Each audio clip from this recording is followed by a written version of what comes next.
Selamat malam, saudara-saudari dalam Yesus Kristus. Selamat bertemu kembali dalam renungan malam. Ye shall receive power, atau engkau akan menerima kuasa, oleh Ellen G. White, tanggal 25 November 2025. Mari kita berdoa. Bapa kami yang di sorga, Allah pencipta langit dan bumi, laut beserta segala isinya. Satu-satunya Allah yang benar, yang kami sembah selalu melalui anak-Mu Yesus Kristus.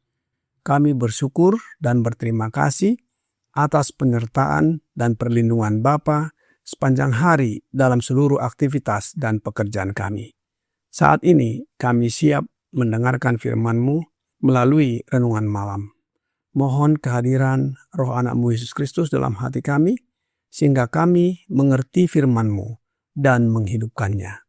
Kami persembahkan doa ini di dalam nama Yesus yang adalah Tuhan dan Juru Selamat kami. Amin. Renungan malam ini akan dibacakan oleh Saudara Nesardo Sijabat. Kepada Saudara Nesardo, kami persilahkan. Shalom, selamat petang. Judul renungan petang kita pada hari ini, tanggal 25 November tahun 2025 adalah keegoisan dan ketidakjujuran disapu bersih. Maka ketakutanlah mereka semua, sedang rasul-rasul itu mengadakan banyak mukjizat dan tanda.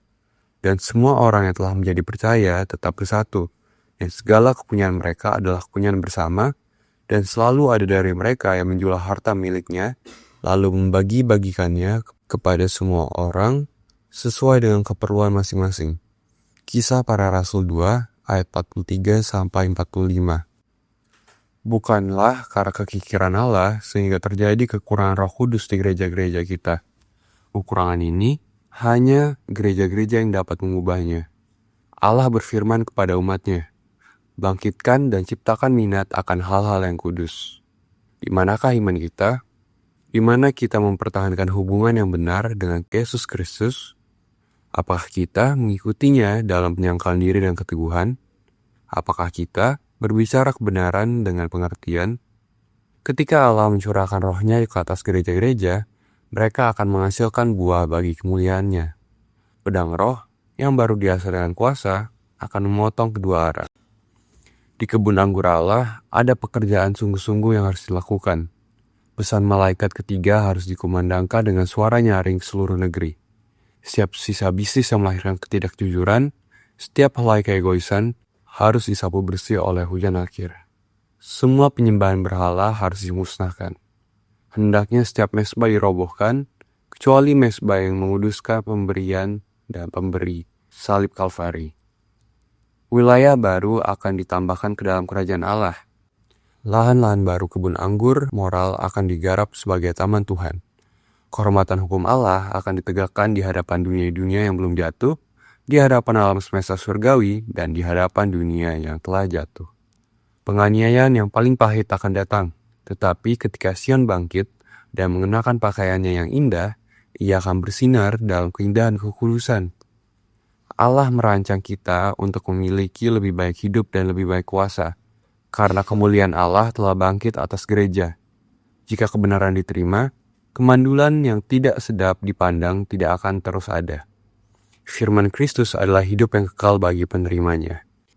Dikutip dari Bible Training School, Desember 1 tahun 1903. Demikianlah bacaan kita pada petang hari ini. Terima kasih, Tuhan Yesus memberkati. Terima kasih atas penata layanan Saudara Nesardo. Tuhan Yesus memberkati. Saudara-saudari dalam Yesus Kristus, renungan malam ini memberikan gambaran kepada kita mengenai kondisi gereja mula-mula sebagai standar yang harus dicapai kembali oleh gereja atau jemaat sekarang ini. Diberitahukan bahwa penghalang utama untuk mencapai standar tersebut saat ini adalah keegoisan dan ketidakjujuran yang masih ada di antara umat Allah. Penghalang ini harus dirobohkan dan disapu bersih. Sekali lagi, mari kita baca ayat inti renungan malam ini di dalam Kisah Para Rasul 2 ayat 43 sampai 45. Maka ketakutanlah mereka semua. Sedang rasul-rasul itu mengadakan banyak mujizat dan tanda. Dan semua orang yang telah menjadi percaya tetap bersatu. Dan segala kepunyaan mereka adalah kepunyaan bersama. Dan selalu ada dari mereka yang menjual harta miliknya, lalu membagi-bagikannya kepada semua orang sesuai dengan keperluan masing-masing. Di dalam ayat ini, kita baca dan ketahui kondisi anggota jemaat pada saat itu. Ayat 43, jemaat dipenuhi kuasa, banyak mujizat dan tanda. Ini menunjukkan kehadiran dan kecurahan Roh Kudus. Di dalam ayat 44, jemaat tetap bersatu dan saling berbagi. Segala kepunyaan mereka adalah kepunyaan bersama. Di dalam ayat 45, jemaat mempraktekkan kebaikan dan penyangkalan diri, membagi-bagikannya kepada semua orang sesuai dengan keperluan masing-masing. Sungguh, teladan yang luar biasa mereka tunjukkan kepada dunia ini. Ayat-ayat ini juga menunjukkan kepada kita bahwa di mana ada kuasa Roh Kudus, keegoisan, mempertahankan harta milik sendiri, disapu bersih dan digantikan dengan kasih dan kejujuran dalam berbagi. Mengapa gereja atau jemaat sekarang ini gagal mencapai standar sebagaimana jemaat mula-mula? Dalam renungan malam, He shall receive power, halaman 338, paragraf 2, berkata, bukanlah karena kekikiran Allah sehingga terjadi kekurangan Roh Kudus di gereja-gereja kita.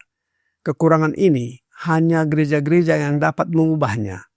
Allah berfirman kepada umatnya, bangkitkan dan ciptakan minat akan hal-hal yang kudus. Di manakah iman kita? Di mana kita mempertahankan hubungan yang benar dengan Yesus Kristus?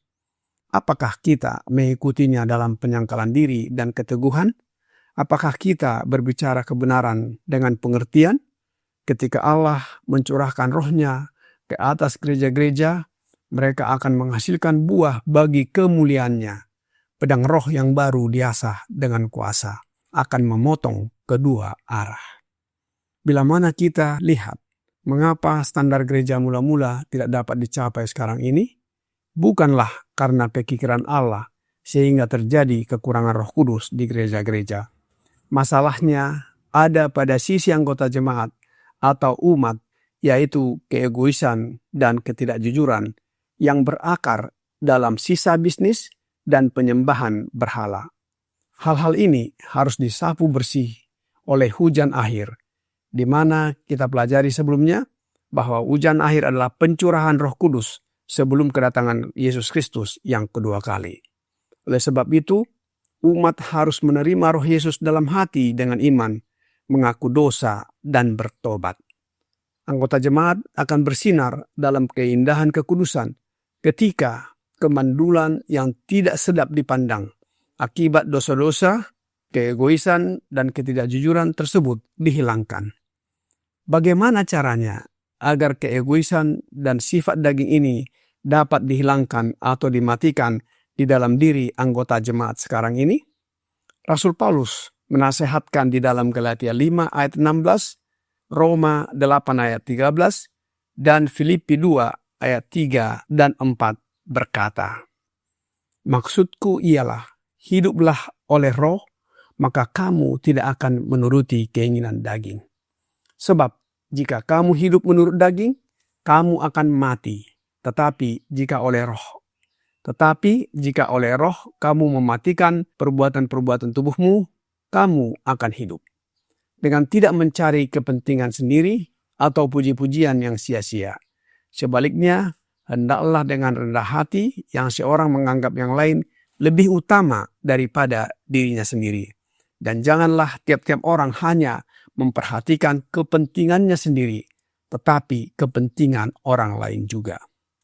Dari ayat-ayat tersebut di atas dapat kita ketahui dan lakukan agar kita hidup oleh Roh Yesus Kristus. Sehingga kita mematikan perbuatan daging, dalam hal ini keegoisan dan rendah hati.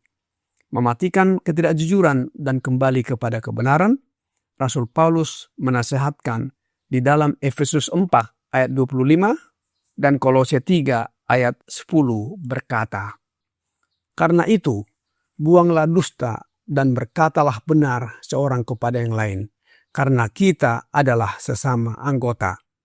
Jangan lagi kamu saling mendustai, karena kamu telah menanggalkan manusia lama serta kelakuannya dan telah mengenakan manusia baru yang terus-menerus diperbaharui untuk memperoleh pengetahuan yang benar menurut gambar Khaliknya."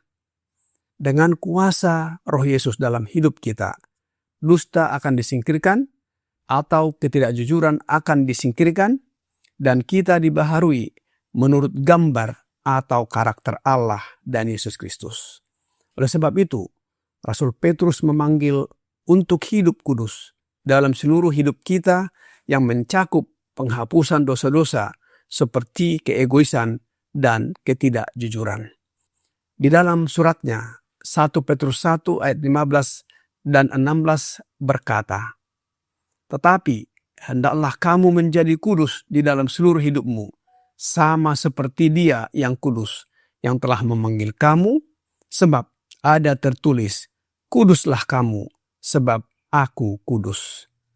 Saudara-saudari dalam Yesus Kristus, menjadi pengikut Kristus menuntut pembersihan total dari sifat-sifat yang berpusat pada diri sendiri atau keegoisan dan ketidakbenaran atau ketidakjujuran hanya bisa diperoleh ataupun dicapai melalui kuasa Roh Kudus yang berdiam di dalam hati kita masing-masing. Kiranya renungan malam ini membawa pembaharuan bagi kita. Tuhan Yesus memberkati. Mari kita berdoa. Bapa kami yang di sorga, terima kasih atas firman yang sudah kami dengarkan malam ini. Kami mohon karuniakan Roh Anak-Mu Yesus Kristus berdiam dalam hati kami, agar tabiat kami yang egois dan tidak jujur akan hilang atau terhapus dari kehidupan kami. Tolong kami agar hidup sesuai dengan kehendak-Mu. Mohon ampuni kami atas pelanggaran dan dosa yang kami perbuat. Kami persembahkan doa ini hanya melalui Yesus Kristus, yang adalah Tuhan dan Juru Selamat kami. Amin.